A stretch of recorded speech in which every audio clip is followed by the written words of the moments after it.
ஒவ்வொரு ஃபோட்டோவிலும் நான் உயிரோடு இருக்கிறேன் என்றார் பாபா.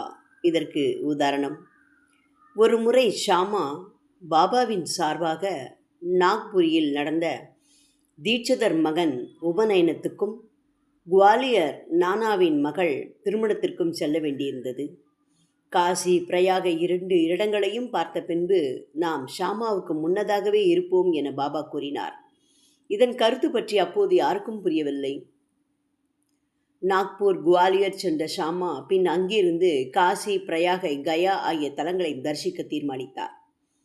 வழி செலவுக்காக தீட்சிதர் 200 ரூபாய் கொடுத்தார்.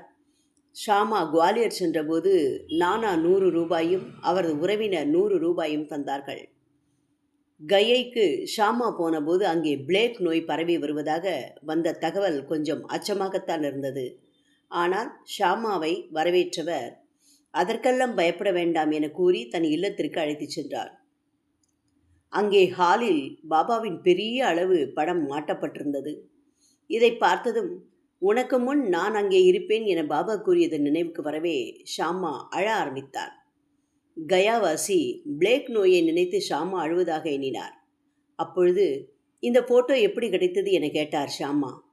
மண்மாடு என்ற இடத்தில் உள்ள தனது ஏஜென்ட் மூலமாக சாய்பாபா பற்றி கேள்விப்பட்டு 12 ஆண்டுகளுக்கு முன்பு ஷிரடி சென்று ஷாமா வீட்டில் தங்கியபோது அவரது வீட்டில் இருந்த இந்த படத்தை கேட்டு வாங்கி வந்ததாக அந்த நபர் தெரிவித்தார்.